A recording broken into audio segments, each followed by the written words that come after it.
Se rieron apenas cruzó las puertas automáticas del aeropuerto, como si el brillo del suelo pulido se burlara también de sus pasos cortos y tranquilos.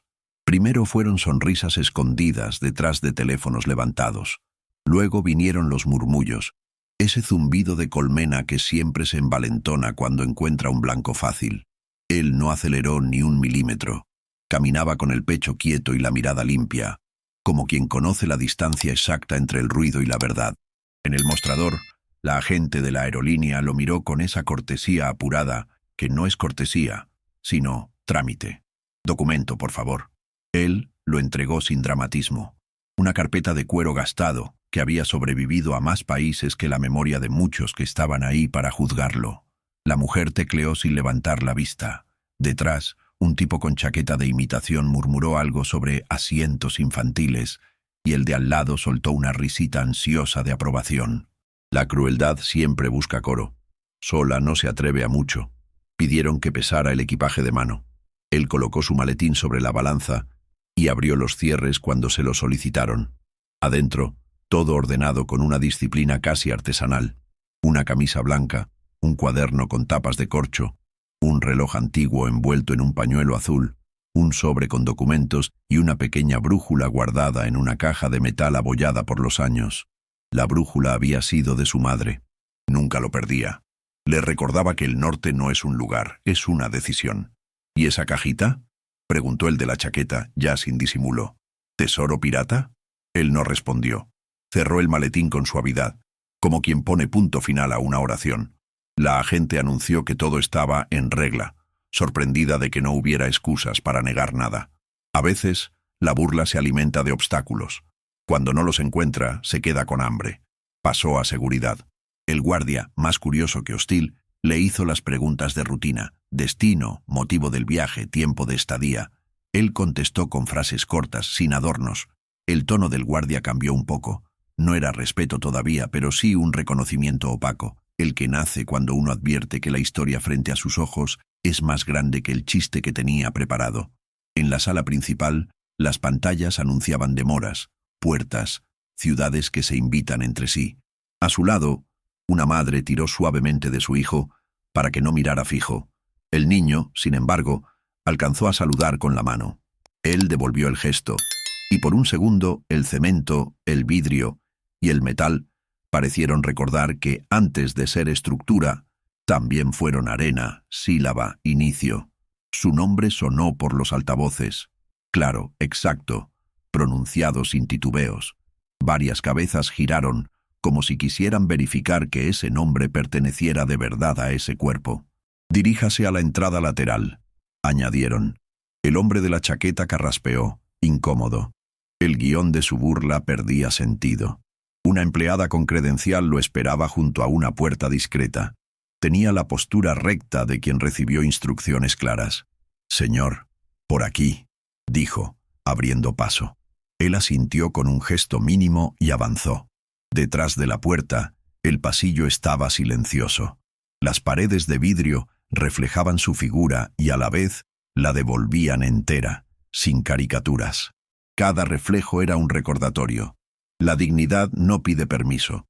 Ocupa su espacio como el agua en un vaso. Caminaron en paralelo a los ventanales. Afuera, una aeronave esperaba con la escalera colocada y la puerta abierta. No era un gigante vanidoso, sino un avión contenido, elegante, con líneas que apostaban por la precisión más que por el espectáculo. Él respiró hondo. No era la primera vez que estaba en esa escena, pero cada repetición traía sus propias preguntas, su propia prueba. Al final del pasillo, un hombre alto se acercó con paso seguro. Llevaba uniforme azul marino, alas plateadas sobre el pecho y el gorro impecable bajo el brazo. Se detuvo a poca distancia, lo miró de frente y, sin una palabra, levantó la mano en un saludo formal que cortó el aire como una campana. Fue un gesto limpio, completo, de esos que no se improvisan. No pidió cámaras ni aplausos, solo verdad. El pasillo de pronto se quedó sin voces. Los que alcanzaban a ver desde la sala común se quedaron pegados al vidrio. Otros, alertados por esa especie de silencio que circula como noticia, asomaron tarde, ya sin tiempo de fingir indiferencia. El hombre del uniforme mantuvo el saludo unos segundos más, hasta que el gesto se volvió certidumbre. Luego bajó la mano y habló con una serenidad que no se compra. «Bienvenido, señor. La tripulación está lista y su plan de vuelo ya fue confirmado». Él inclinó la cabeza, no como quien agradece un favor, sino como quien reconoce un pacto. Se volvió hacia la empleada y le tendió la carpeta de cuero. La mujer la recibió con ambas manos. Un detalle pequeño y, sin embargo, definitivo. No había espectáculo, no había venganza, había orden, había lugar. Subió la escalerilla sin apuro. Cada peldaño sonaba con el mismo ritmo que sus latidos, sin sobresaltos. Al llegar a la puerta, se detuvo un instante y miró de reojo el vidrio lejano, en donde alcanzó a distinguir, apretado contra el marco, al niño que lo había saludado. Levantó levemente la brújula dentro del puño, como si compartiera un secreto a distancia. El niño, sin saber por qué, sonrió como quien entiende algo que todavía no puede explicar. Dentro del avión, la luz tenía otra temperatura, más amable, menos acusadora. Guardó el maletín, acomodó el reloj antiguo en el bolsillo interno de la chaqueta y se sentó. No necesitaba imponer nada. Todo ya estaba en su sitio. Recordó una frase que había aprendido demasiado temprano. No eres pequeño si el silencio que llevas cabe en cualquier lugar. Afuera, un remolino de confusión crecía en la sala de embarque. Adentro, el mundo se acomodaba por fin a una escala más justa. El piloto cruzó la cabina y, antes de ir a su puesto, añadió con un tono apenas más cercano: «Gracias por volver a confiar en nosotros». Él no respondió con palabras. Bastó su mirada firme, ese brillo que no se jacta, para dejar claro que la confianza no es un préstamo, es una identidad. Cerraron la puerta. El pasillo quedó atrás, como quedan atrás las voces que no supieron que estaban mirando. Y sin embargo, en el mismo núcleo del silencio que había logrado instalar, algo empezó a moverse. La intuición de que ese saludo no era un final, sino un principio, porque los que se rieron junto al mostrador todavía no habían aprendido nada, y lo que estaba por revelarse no solo les cambiaría la risa, sino la forma de medirse a ellos mismos. Nadie en aquel aeropuerto imaginaba lo que estaba a punto de suceder. Cuando la puerta del avión se cerró detrás de él, el ruido del aeropuerto se disolvió como un mal recuerdo. Solo quedó el zumbido sereno del aire acondicionado y el ritmo pausado de sus pasos sobre el suelo metálico. El piloto caminaba un paso por delante, erguido, con la autoridad tranquila de quien sabe a quién sirve. «Es un honor volar con usted otra vez, señor», dijo con voz contenida. El hombre no respondió. Llevaba en los ojos ese tipo de silencio que no nace de timidez, sino de costumbre. Aprendió hace años que a veces callar es el lenguaje más alto que existe. Afuera, por la ventanilla, el sol caía sobre la pista, encendiendo la pintura blanca del jet privado. No era ostentoso ni monumental, era elegante, exacto, como todo lo que le pertenecía. En la cola, grabado en metal, se leía el emblema de su fundación, Alas Iguales. Esa organización había levantado escuelas en zonas olvidadas, hospitales en pueblos sin nombre y oportunidades donde nadie apostaba nada. Y sin embargo, casi nadie sabía quién estaba detrás. Él prefería así. El anonimato era el único lujo que no lo hacía más pequeño. Una azafata lo recibió en la cabina con una sonrisa cálida. «Su té de jazmín con miel está preparado, señor». Él asintió, dejó su maletín junto al asiento y se acomodó. Movía las manos despacio, con esa precisión que solo tienen los que aprendieron a no desperdiciar energía en demostrar nada. Cada gesto suyo era una lección de paciencia. El avión rodó por la pista, y mientras el motor crecía en potencia, él miró su reflejo en la ventana. Recordó, sin buscarlo, el mismo aeropuerto años atrás, el día que lo rechazaron en una entrevista de trabajo. Tenía 22 años, recién egresado de ingeniería. El supervisor había evitado mirarlo a los ojos mientras decía que su estatura no representaba bien la imagen de la empresa. Esa frase se había convertido en una espina, luego en fuego, y finalmente en brújula.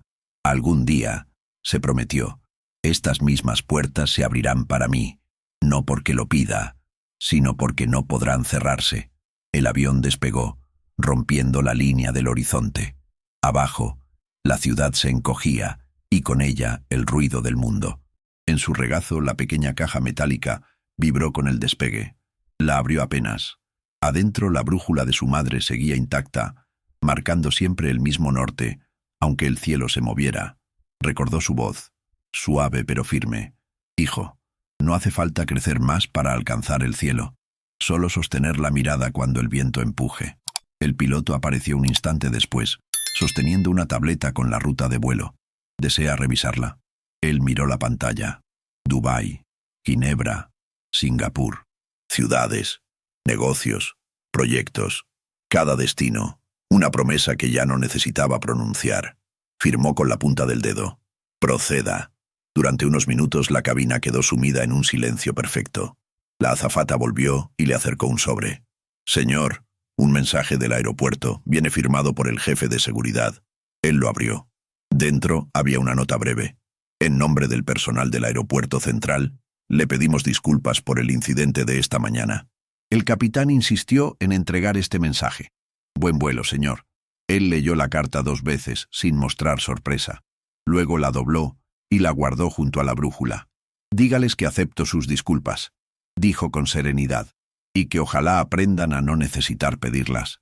La azafata lo observó en silencio, con una mezcla de respeto y curiosidad. Sabía que estaba frente a alguien distinto, aunque no entendiera por qué. Cuando se retiró, el hombre volvió a mirar por la ventana. El cielo ya era suyo. Abajo, los que habían reído de él seguían esperándole en tierra, sin saber que su burla había sido el combustible de ese vuelo. Mientras el avión alcanzaba los 30.000 pies, el piloto habló por el intercomunicador. «Señoras y señores, estamos a una altitud de crucero. En nombre de Alas Iguales, agradecemos la presencia de su fundador, el señor Eitan, en este vuelo». La voz se expandió por la cabina, y una breve ronda de aplausos resonó entre la tripulación. Él no sonrió. Cerró los ojos y respiró despacio, permitiéndose un segundo de calma. La venganza nunca lo había movido. Su fuerza provenía de algo más antiguo, más puro, el deseo de transformar el desprecio en propósito. El cielo seguía claro, pero adentro, una sombra comenzó a asomarse. No era miedo, sino presagio. Algo lo aguardaba en Dubái, y esta vez no se trataba de risas ni de juicios superficiales. Era algo más profundo, más peligroso. Porque incluso los que han aprendido a volar tarde o temprano deben enfrentar las tormentas que los esperan entre las nubes. Dubái lo recibió con su brillo habitual, ese resplandor que mezcla arena, vidrio y ambición. Desde la ventanilla, la ciudad parecía un espejismo que se hubiera tomado demasiado en serio. Rascacielos que tocaban el cielo, autos que parecían gemas en movimiento, rostros que medían el valor de los demás por el reflejo de sus relojes. El señor Eitan conocía bien ese mundo. Había aprendido a moverse en él sin pertenecerle. Sabía que detrás de cada sonrisa había un cálculo y detrás de cada apretón de manos una deuda disfrazada de respeto. Al bajar del avión, una ráfaga caliente le golpeó el rostro. La azafata lo acompañó hasta la escalera y se apartó con un leve gesto. Esperándolo, había un grupo de ejecutivos con trajes idénticos y sonrisas fabricadas. El primero en acercarse fue un hombre alto, con el rostro bronceado artificialmente y un reloj que gritaba su precio. «Señor Eitan», dijo, exagerando la cordialidad, «qué placer conocerlo al fin. Debo admitir que esperaba a alguien diferente». «La vida está llena de decepciones», respondió él con una calma que heló el aire. El hombre rió, incómodo. «Diferente», pensó Eitan. Era la palabra favorita de los mediocres. Sirve para disfrazar el desprecio. Subieron a la limusina que los esperaba junto a la pista. En el asiento de enfrente, su asistente, Miriam, revisaba documentos en una tableta. Tenía una mente afilada y una mirada que nunca se distraía. «La reunión es a las 4», dijo, sin apartar los ojos de la pantalla. El consorcio Al-Rami aceptó renegociar los términos, pero sospecho que no será una conversación limpia.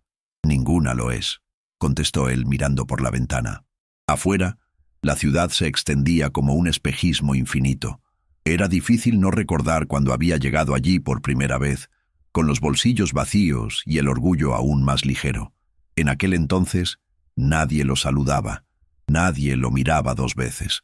Hoy, los mismos que antes lo ignoraban, se inclinaban demasiado al estrecharle la mano. Lo que no entendían era que su valor no había crecido con su fortuna, solo había dejado de pedir permiso. El edificio de Al Ramy Holdings se elevaba como una lanza de cristal. En la entrada, la palabra éxito brillaba en letras doradas, aunque él sabía que detrás de cada brillo había polvo. Lo guiaron hasta la sala de juntas. El aire acondicionado rugía como si quisiera congelar las tensiones. Todos los directivos se pusieron de pie cuando entró, no por respeto, sino porque la duda los hizo temer. Se sentó en una silla adaptada, la misma que llevaba siempre consigo. No necesitaba sentirse a la altura de nadie. Era el mundo el que debía aprender a inclinarse correctamente. El presidente del consorcio, un hombre corpulento con acento extranjero, fue el primero en hablar. Señor Eitan, nos alegra que haya aceptado venir. Las circunstancias nos obligan a reconsiderar alianzas. Él lo observó sin prisa. Hace 5 años también los obligaban las circunstancias, y eligieron burlarse. Deslizó un documento sobre la mesa. Entonces les propuse un fondo para energía limpia. Ustedes lo llamaron fantasía de un idealista pequeño. El silencio se volvió espeso. Uno de los directivos bajó la vista. Otro fingió revisar su reloj. Hoy sus cuentas están en números rojos, continuó él, y ese idealismo pequeño es la única mano que todavía quiere ayudarlos, pero no sin condiciones. Todos lo miraron, expectantes. Yo no invertiré a través de su empresa, dijo. Lo haré por medio de mi fundación a las iguales, y más de la mitad de las ganancias se destinarán a construir clínicas de rehabilitación en África y América Latina. El presidente frunció el ceño. Eso es imposible. No podemos ceder tanto control. Eitan sonrió con serenidad. No están cediendo control, están comprando redención. La frase cayó como piedra en el agua. Ninguno se atrevió a responder. En los ojos de todos brillaba esa mezcla amarga de derrota y respeto que solo surge cuando alguien demuestra, sin levantar la voz, que la fuerza nunca depende del tamaño. Al firmar los papeles, el presidente extendió la mano. Eitan la tomó, breve, sin apretar. Ustedes eligieron el dinero sobre la dignidad una vez, dijo. No repitan el error. Salió de la sala con Miriam. En el ascensor, ella lo miró con una mezcla de admiración y duda. Podría haberlos destruido, susurró. Sí, respondió él, pero destruir no enseña nada. Prefiero que vivan para recordar por qué se arrodillaron. En el auto de regreso, abrió su maletín y sacó la brújula de su madre. La giró entre los dedos. En el reflejo del cristal, la aguja marcaba el norte como si señalara no un lugar, sino una conciencia. Miriam, dijo con voz baja, anota esto. El poder no se mide por cuántos se inclinan ante ti, sino por cuántos se levantan después de escucharte. Ella escribió en silencio, sin saber que esa frase se repetiría en los titulares al día siguiente, en todos los idiomas. El sol se hundía detrás de las torres cuando él volvió a mirar la ciudad. Aquí comenzó mi caída, pensó, y aquí comenzará su lección. Pero mientras la noche cubría Dubái con su oro falso, en otra oficina, un par de manos digitaban un código en una computadora conectada a su red privada. Y la verdadera batalla, la invisible, la que no se libra con dinero sino con traiciones, acababa de comenzar. El amanecer en Dubái parecía una moneda recién acuñada, brillante por un lado, ciega por el otro. Desde la ventana del hotel, el señor Eitan observó cómo el sol se derramaba por los rascacielos, afilando sus bordes de vidrio hasta convertirlos en cuchillos. Apoyó la palma sobre el cristal y dejó que el frío le recordara algo que nunca olvidaba. El lujo siempre tiene temperatura de hospital y la calidez real no se compra. Sobre la mesa, su maletín abierto mostraba un orden severo.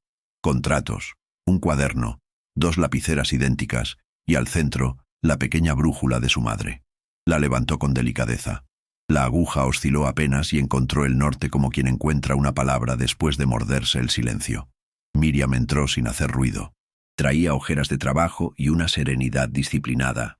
«Tenemos un problema», dijo, y no intentó adornarlo. El equipo de Zurich detectó un intento de acceso a las bóvedas digitales de alas iguales. La clave que usaron es su clon. Eitan dejó la brújula sobre el cuaderno y la miró fijo, no a ella, sino al mensaje. «Hora, hace 45 minutos. El rastro sale de aquí, de Dubái, a través de una filial asociada a Al-Rami». Él respiró hondo, una sola vez.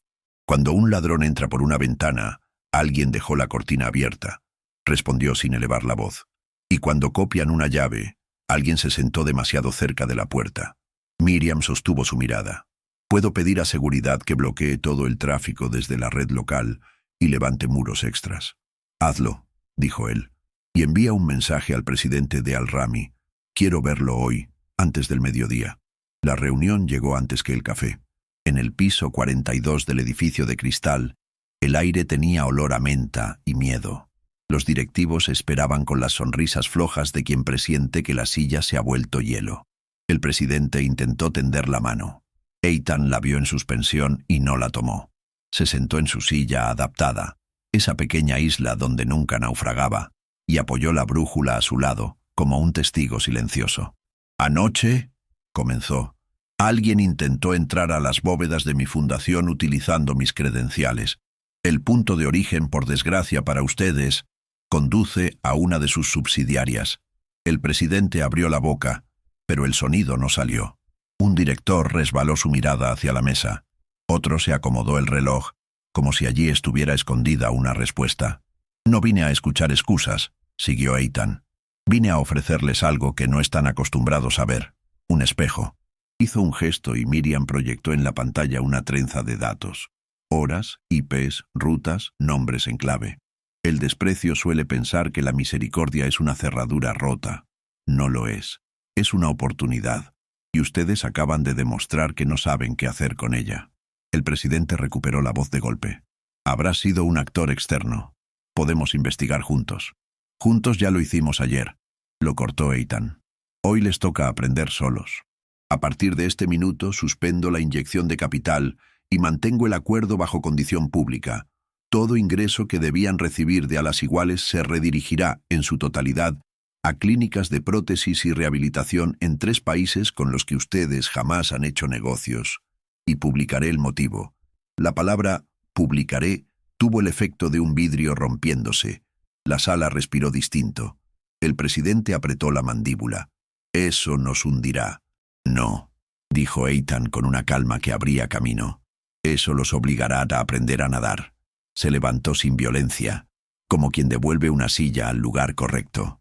Antes de cruzar la puerta, volvió la cabeza, y su tono cambió apenas, volviéndose más lento, más hondo. La riqueza les enseñó a confundir aplausos con verdad. La verdad, en cambio, no aplaude. Permanece.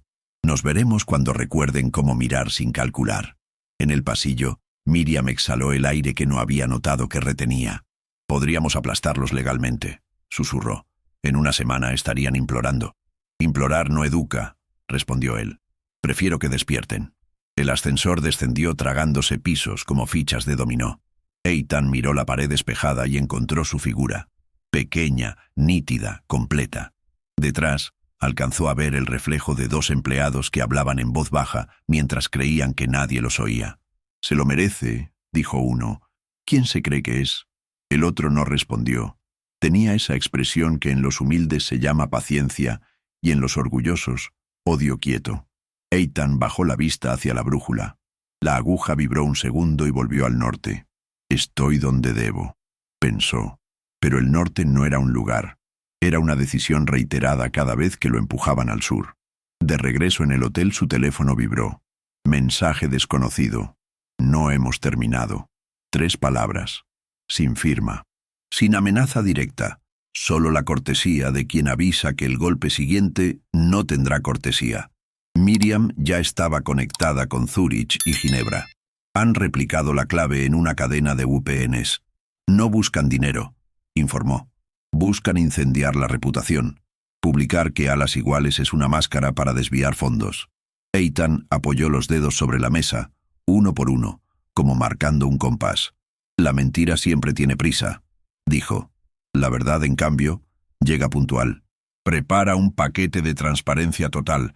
Auditorías, trazabilidad, actas, grabaciones, hasta las solicitudes que rechazamos, lo liberaremos cuando enciendan su circo. Quiero que, cuando tiren de la cuerda, se ahorquen con su propio nudo. ¿Y si filtran hoy mismo? Mejor, sonrió sin dientes.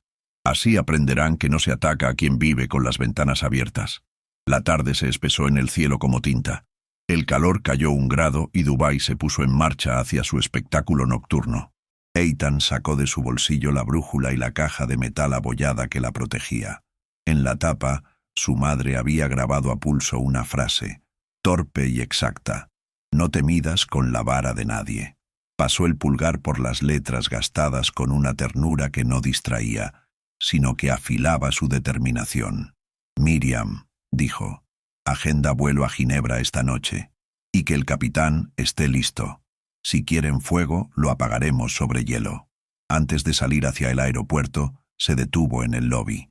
Un niño, quizá el mismo de la sala de embarque, lo miraba desde un sofá, con una curiosidad sin malicia. Eitan le mostró la caja a distancia, abriéndola apenas. La aguja bailó, encontró su lugar, y el niño sonrió, como quien ve magia y aprende que no es truco. La madre agradeció con la mirada. Nadie más se enteró. No hacía falta. El coche cortó la ciudad como una línea firme sobre un mapa confuso. A cada lado, escaparates, pantallas, cristales. Todo parecía anunciar éxito, pero solo vendía olvido. Eitan apoyó la cabeza y cerró los ojos por un instante, no para huir, sino para escuchar el ruido que importa, el del propio pulso cuando no tiembla. El aeropuerto privado lo recibió con la misma eficiencia de siempre. Subió la escalerilla, y al llegar a la puerta de la aeronave, el piloto, el mismo que lo había saludado la tarde anterior, repitió el gesto, breve y limpio. No era ceremonia, era pacto. «Capitán», dijo Eitan, «hoy vamos a volar bajo un cielo de cuchillos. Para eso están las alas», respondió el hombre, y su voz tenía la densidad de lo verdadero. La puerta se cerró. Los motores cobraron vida. Dubái quedó abajo, convertido en tablero luminoso.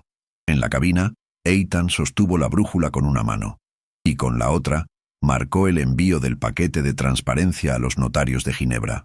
El avión se inclinó hacia el norte, y mientras la ciudad se encogía como una mentira sorprendida a tiempo, él entendió que la risa de ayer ya no era el problema. El problema era la sombra que querían hacer con su nombre. Sonrió apenas, como quien reconoce a un viejo enemigo y lo invita a pelear a plena luz, porque lo que aguardaba en el hielo no era una trampa, sino una revelación, y cuando la verdad llega con prueba en la mano, hasta el desierto aprende a guardar silencio, justo antes de que todo cambie para siempre. Ginebra los recibió con un frío que parecía pulir cada cosa hasta dejarla honesta. La nieve caía como un idioma antiguo sobre el lago, y el silencio de la ciudad tenía un espesor distinto, el de los lugares donde la reputación es una bóveda y una tumba al mismo tiempo. Eitan bajó del avión con el abrigo cerrado hasta el cuello, la brújula en el bolsillo interno y esa calma que solo llevan los que han aprendido a entrar en las tormentas por la puerta principal. Miriam caminaba a su lado, fiel, atenta, con los ojos en la información y el corazón en la temperatura del aire. La sede europea de Alas Iguales se erguía a pocos minutos, un edificio de líneas sobrias y cristales sin pretensión. Adentro, el mármol no quería impresionar, quería durar. El personal formó un corredor discreto, nadie aplaudió, nadie sacó el teléfono. Ese respeto sin ruido decía más que cualquier alfombra roja. Al final del pasillo, sobre su escritorio de madera oscura, lo esperaba un sobre de papel crema con su nombre escrito a mano, una caligrafía recta, deliberada, como un testimonio. Eitan lo abrió sin apuro. Dentro había una fotografía granulada. Miriam, sentada frente al presidente de Al-Rami, en una cena privada. Copas a medio llenar, sonrisas medidas, un apretón de manos. Miriam la vio, y el color se le retiró del rostro. No por culpa, sino por la violencia de ser puesta en duda. «Es de hace meses», dijo firme. «Me citaron para hablar de cláusulas filantrópicas. Fui sola, avisé a cumplimiento y salí cuando entendí que querían proximidad, no términos». Eitan apoyó la foto en la mesa, sin acusar ni absolver. «Las traiciones se disfrazan de coincidencias», murmuró, «y las coincidencias, cuando llegan impresas, casi nunca lo son». El jefe de seguridad de la sede, un suizo de barba corta llamado Ruedi, entró con una carpeta fina como un bisturí. «Confirmamos 3 intentos de acceso a los servidores en la madrugada», informó. «Todos bloqueados. El rastro inicial apunta a nuestra propia red, pero rebota en una subestación local alquilada por un proveedor de auditoría». «¿Qué proveedor?», preguntó Miriam. Ruedi tragó en seco. «Helvetic Compliance». Eitan sostuvo la mirada de Ruedi un segundo más de lo habitual. Helvetic había auditado a las iguales por 5 años. «Que suba su director», dijo, «y prepara la sala de transparencia. Hoy no vamos a defendernos, vamos a enseñar». En la sala, los monitores quedaban enfrentados como ventanas abiertas. Eitan tomó asiento. A su derecha, la brújula. A su izquierda, 3 unidades de memoria selladas, con la trazabilidad completa de cada proyecto. Entró el director de Helvetic, Lucien Hauer. Traje perfecto, cabello peinado hacia atrás, una cortesía que sonaba a metal. «Señor Eitan», saludó. «Un honor». «Los honores se prueban con datos», respondió Eitan. «Siéntese, por favor». Miriam proyectó el mapa de accesos. Cada intento bloqueado aparecía como una chispa roja sobre un plano de cables. Hora, IP, ruta, intento de duplicado de credenciales. La línea final caía como un hilo que encuentra su aguja en un terminal bajo custodia de Helvetic.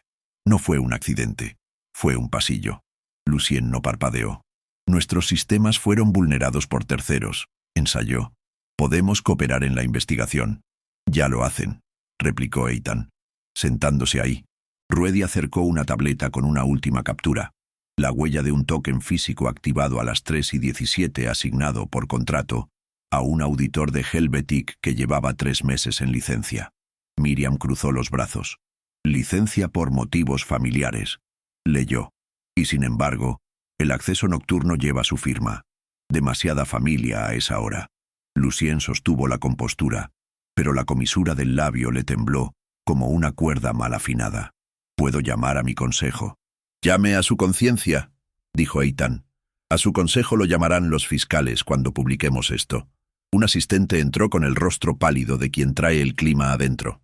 «Señor, la prensa de Londres anuncia una conferencia en 1 hora. Un parlamentario afirma tener pruebas de desvío de fondos de alas iguales hacia cuentas offshore. El enunciado incluye su nombre». Eitan asintió, como quien confirma que la tormenta llegó a horario. «Ellos hablarán en 1 hora», dijo mirando el reloj. «Nosotros hablaremos en 40 minutos». Miriam entendió el plan sin necesidad de más palabras. Abrió el paquete de transparencia. Contratos, actas, grabaciones de comités, rutas en cadena de bloques, cartas de rechazo a donaciones dudosas. Cada pieza, verificable por terceros. Cada cifra, anclada al mundo real como una estaca al hielo. Ruedi activó el protocolo de sello notarial. Toda la documentación sería registrada en tiempo sellado y replicada en nodos independientes antes de su publicación. El edificio, de pronto, dejó de ser una oficina. Se convirtió en una linterna. «Lucien», dijo Eitan con un tono casi cordial, «aún puede elegir. Hay 2 tipos de caídas, las que explican y las que delatan. Si coopera ahora, su nombre será un pie de página. Si no, será el titular». El director de Helvetic miró a su alrededor buscando una salida que no fuera la puerta. No la encontró. «Tenemos correspondencia con el parlamentario», admitió. «Un asesor suyo nos contactó hace semanas. Pidió ejemplos de inconsistencias para un informe periodístico. Les entregamos preocupaciones preliminares, nada concluyente». «En plural», puntualizó Miriam. «Les entregamos. Pasado compuesto». «¿Qué más entregaron?» Lucien cerró los ojos un instante, breve como una rendición. «Una copia de su llave temporal. La llamaron colaboración técnica. Nos prometieron inmunidad. Eitan no celebró. El triunfo nunca fue su idioma. Ruedi, registra esta declaración y trasládala al Ministerio Público, ordenó. Lucien se queda hasta que termine la emisión. Después, se va con ellos. Los minutos se volvieron instrumentos afinando. A los 36, los servidores de Alas Iguales emitieron una transmisión abierta en 3 idiomas. No hubo cortina musical ni logotipos en exceso. Solo Eitan, sentado ante una mesa de madera, un vidrio de agua, la brújula a la vista y una pantalla compartida con documentos que respiraban por sí mismos. «Buenas tardes», dijo sin elevar la voz. «Hoy no vengo a negar acusaciones. Vengo a iluminar procesos. Esto es Alas Iguales por dentro. Cada euro, cada firma, cada auditoría. Ustedes no necesitan creerme, solo necesitan mirar». La transmisión mostraba, en paralelo, gráficos de ejecución de obras y registros notariales en tiempo real. Luego, una carpeta etiquetada externo, fragmentos de correos, audios y minutas que conectaban a Helvetic con un asesor parlamentario y a este con el presidente de Al-Rami. Las fechas encajaban como dientes. El nudo, atado con vanidad, se deshacía con luz. En Londres, según mostraban las ventanas de noticias, los periodistas interrumpieron a su propio invitado para proyectar la emisión desde Ginebra. El parlamentario, al ver su correo en pantalla, se descompuso en explicaciones. Lo demás empezó a correr por sí solo. Fiscalías anunciando investigaciones, Helvetic suspendida por su propio comité ético, Al-Rami en caída libre. La sala de transparencia no celebró. Trabajó. Ruedi enviaba duplicados a depositarios suizos. Miriam respondía a académicos que pedían acceso a la base completa. Al terminar la primera parte, Eitan hizo una pausa que fue más elocuente que cualquier adjetivo. «He aprendido», dijo, «que el poder no es gritar más alto, sino abrir más ventanas. Si alguna vez fallamos, que sea a plena luz». Cortó el aire con un último clic. La emisión quedó programada para volverse archivo público, imposible de modificar sin dejar huella. Afuera, la nieve había aflojado, como si el cielo también entendiera el oficio de dejar caer y, luego, aclarar. Miriam se quedó de pie, quieta, con una emoción contenida que no pedía aplauso. «Lo logramos», susurró. «No», corrigió Eitan, con una ternura que no descendía sino que elevaba. «Lo mostramos. Lo demás lo hará el tiempo». El teléfono vibró en la mesa. Un número desconocido. Eitan atendió. Silencio. Luego, una voz distorsionada. «Crees que ganaste porque encendiste tu lámpara. Pero nosotros fabricamos la noche». Eitan miró la brújula, que seguía firme en su norte. «La noche no se fabrica», respondió. «Se espera». Y hoy se les hizo tarde. La línea se cortó. Ruedi asomó desde la puerta con el gesto de quien trae el rumor, que confirma un presentimiento. «Señor, Londres acaba de suspender la conferencia, y la Fiscalía Suiza solicita su declaración voluntaria para abrir causa contra los involucrados. Quieren que usted la encabece». Eitan respiró. No alivio. «Dirección. Coordinemos», dijo. Pero antes, miró el reloj. Faltaban 20 minutos para el atardecer. «Quiero subir a la azotea». Arriba, el viento era limpio. El lago, una plancha de estaño. Puso la brújula sobre el murete de piedra y dejó que la aguja encontrara su sitio como un corazón que vuelve a latir después del susto. Miriam se quedó un paso atrás, respetando el silencio que solo pertenece al que carga el peso de su nombre, sin pedir manos. «¿Y ahora?», preguntó ella, con una voz que unía cansancio y esperanza. Eitan sonrió apenas, curvando la boca lo justo. «Ahora viene lo más difícil», dijo. «Enseñar a quienes se rieron a sostener la mirada cuando pase el viento». La nieve se detuvo. A lo lejos, un avión trazó una línea blanca sobre el cielo pálido. Eitan pensó en el saludo del capitán, en el niño que miraba a través del vidrio, en la foto que quiso torcer lo que ya estaba recto. Acomodó el abrigo y tomó la brújula otra vez. Había una última verdad que aún no había mostrado, una carta que no era venganza, sino lección, y el mundo, todavía conteniendo la respiración, estaba a punto de verla con sus propios ojos. A media tarde, cuando Ginebra parecía una lámpara de vidrio helado, la ciudad entera respiraba de otro modo. Las cadenas de noticias habían dejado de empujar con titulares afilados para, por primera vez, hacer lo que menos sabían: mirar. La emisión de Alas Iguales seguía disponible en todos los portales, y con cada minuto que pasaba, nuevas piezas encajaban en el rompecabezas. Comisiones parlamentarias abriendo expedientes, auditoras suspendidas, directivos convocados a declarar. Pero Eitan no festejaba. Nunca había sido su idioma el ruido del triunfo, sino la gramática silenciosa de lo que permanece cuando los reflectores se apagan. Dejó la sala de transparencia y cruzó el pasillo con el abrigo puesto. En la mano derecha, la brújula. En la izquierda, nada. No necesitaba sostener victorias, solo dirección. Miriam lo alcanzó antes de que saliera al vestíbulo. Tenía los ojos cansados y limpios. El fiscal solicita su presencia mañana a primera hora, informó. Quieren que encabece la declaración. Iremos, dijo él. Que el capitán prepare el vuelo al amanecer. Bajaron juntos. Afuera, el aire olía a metal y a pan recién horneado en alguna calle cercana. La ciudad conservaba, incluso en los días tensos, la delicadeza de sus hábitos. Un coche los llevó de regreso hacia el aeropuerto. Mientras avanzaban, Eitan miró el lago, ahora menos gris, y pensó en la frase grabada en la tapa de la caja: no te midas con la vara de nadie. Había construido una vida entera sobre esa pequeña oración. Tal vez por eso, incluso las humillaciones de otros se le volvían tarea, no venganza. En el control privado, los esperaban sin ceremonia.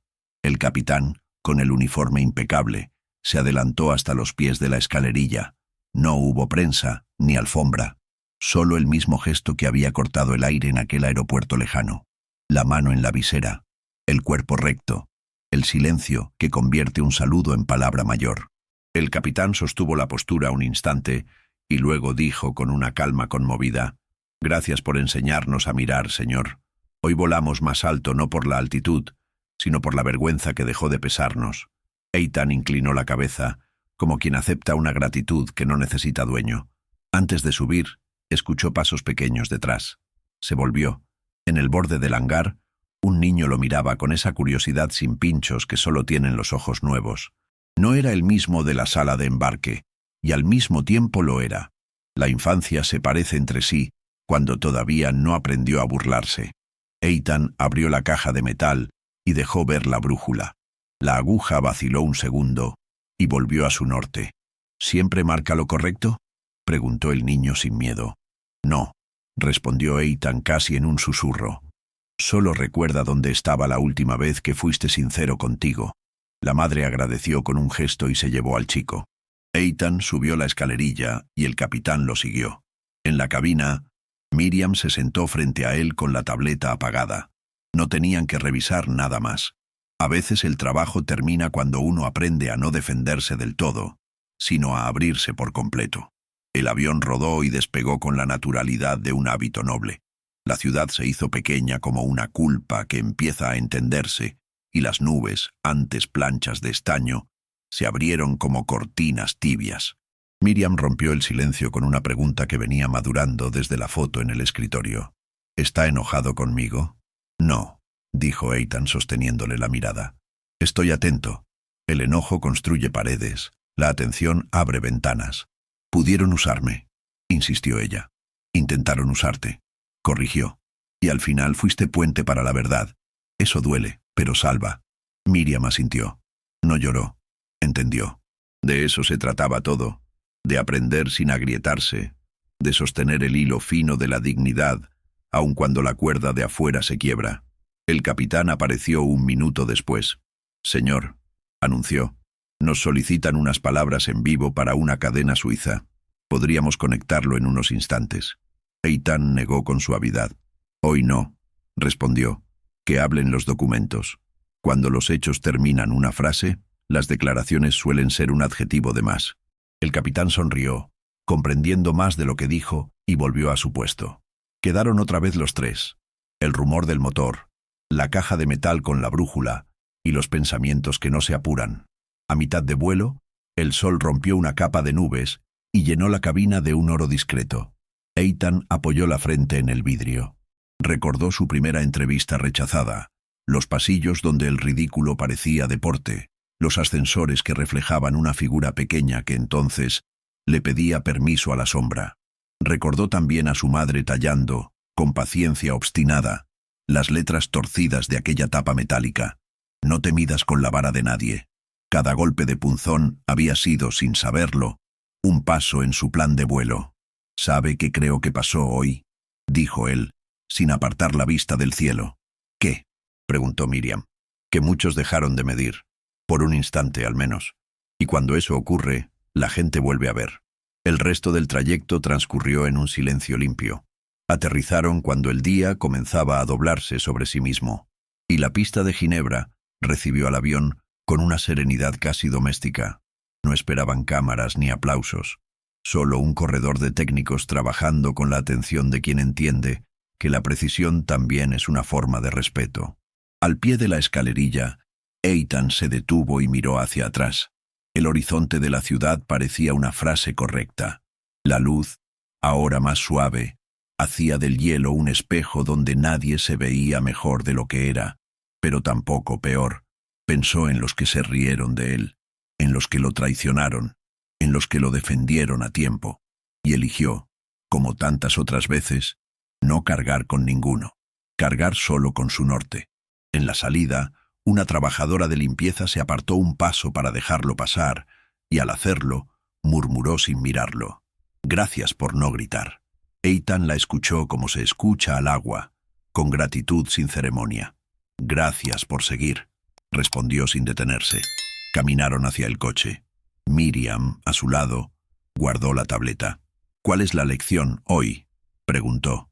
Eitan sonrió de medio lado, con ese humor que no busca gracia, sino verdad. «Que nadie te hace pequeño si tu propósito sabe ponerse de pie», dijo, «y que el respeto no se exige. Se vuelve inevitable cuando la coherencia no se cansa». Subió al auto. Antes de que la puerta se cerrara, volvió a mirar el cielo, y por primera vez en muchos días, se permitió una plegaria muda, no para pedir nada, sino para agradecer lo obvio: que aún existan niños que saludan con la mano, pilotos que saben cuándo saludar con el cuerpo, y trabajadores que descubren que el silencio también puede ser un aplauso. El coche se puso en marcha. La brújula en su bolsillo vibró apenas y encontró el norte como quien encuentra casa. La ciudad detrás recuperó su ritmo sin drama, y el mundo, por unas horas, aprendió de nuevo a medir sin centímetros, a contar por gestos, a pesar por decisiones, a sumar por dignidades. Si alguna vez te han hecho reír a costa de alguien, mira bien. Quizá te estés riendo de lo único que podría enseñarte a levantarte. Y si un día te toca a ti ser el blanco, recuerda lo que hoy dejó escrito el viento. No eres tu tamaño, eres tu altura. Lo demás lo dirá la luz cuando la dejes entrar hasta el final.